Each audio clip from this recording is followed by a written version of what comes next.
তো গাইস আজকে আমি আপনাদেরকে শেখাতে চলেছি কিভাবে বিয়ার র্যাঙ্কে যে কোনো গান দিয়ে হেডশট মারবেন। আপনি আজকে ভিডিও দেখার পরে আপনি চাইলে লঞ্চ প্যাড দিয়ে হেডশট মারতে পারবেন। তো গাইস আপনারা এই ভিডিও দেখার পর অবশ্যই তার হেডশটগুলো মারতে পারবেন, কিন্তু আপনারা এই ভুলটা করতে পারবেন না। সেটা হইতেছে যে রক এফএম, সানসেনজো, সয়টু কিল এগুলাকে চ্যালেঞ্জ করা যাবে না, কারণ তারা হচ্ছে অন্য মাপের প্লেয়ার আর আমরা হচ্ছে অন্য মাপের প্লেয়ার, কারণ আমরা অত্যন্ত ভালো প্লেয়ার। এখন আমি যে কোনো এনিমির সামনে যাই মানে একটা এন্ট্রি শট তাকে মারতে হবে, এন্ট্রি নিয়ে তাকে মারবো, কারণ এন্ট্রি ছাড়া আমি আমার কাউকে মারতে পারি না। মানে টুর্নামেন্ট প্লেয়ারদের যেমন কাস্টার না কুস্টার একটা বলে, ওইটার মাধ্যমে আমি মারবো, ঠিক আছে। এখন আমাদের লুট করতেছি, দুইটা এনিমি আমার কাছে আসতেছে, দুইটা এনিমি মনে আমার কাছে আসতেছে, হেডলেস মারে আমার বটলারা, হেডলেস মেরে আমার কাছে আসতেছে বটলা। আজকে তো খবর আছে বটলারা একবার মাইরা মুইরা, আমি তো হেডশট চ্যালেঞ্জ করতেছি, ওরা হয়তো বা জানেই না। হ্যাঁ আসো না, কই তোমরা আসো, হ্যাঁ আসো নাই, আরে গুলো বেশি নিচের দিকে গোলওয়াল মেরেছে। এখন আমাদের এন্ট্রি নিতে হবে এই মুহূর্তে। সাজ্জাদুল গেমিং এর এন্ট্রিটা জাস্ট একবার দেখুন, সামনে কি আছে দেখার টাইম নেই, একবার এন্ট্রিটা দেখা লাগবো না, এন্ট্রিটা দেখা লাগবো না।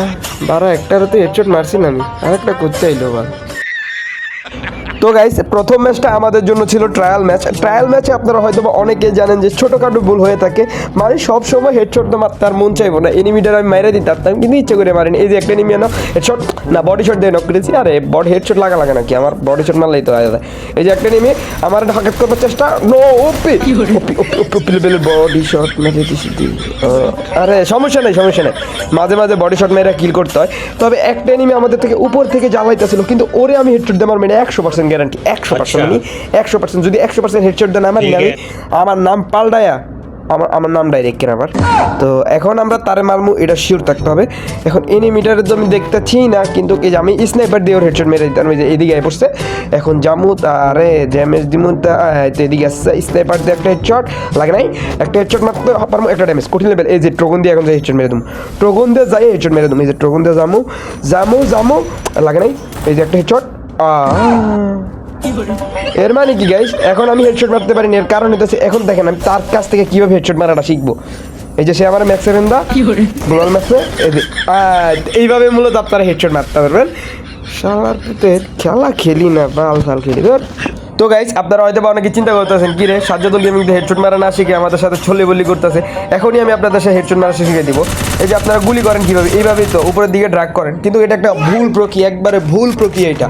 তো এখন আমি আপনাদেরকে একবারে সঠিক প্রক্রিয়াটা শিখিয়ে দিব, যা দেখার পরে আপনি কোনোদিন মনে হয় না বডি শট মারতে পারবেন, শুধু হেডশটই মারতে পারবেন, এটাই আমি আশা করতেছি। তো চলেন এখন আপনাদেরকে শিখাই।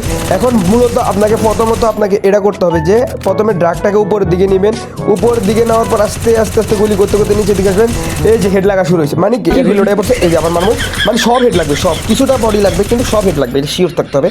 মানে উপরের থেকে নিচের দিকে আসলে আপনার হেড লাগা শুরু হবে। তো গাইস মূলত এটাই হচ্ছে আসল টিপস অ্যান্ড ট্রিক্স। এই টিপস অ্যান্ড ট্রিক্স ফলো করে আপনারা হেডশট মারতে পারবেন, এটা অবশ্যই।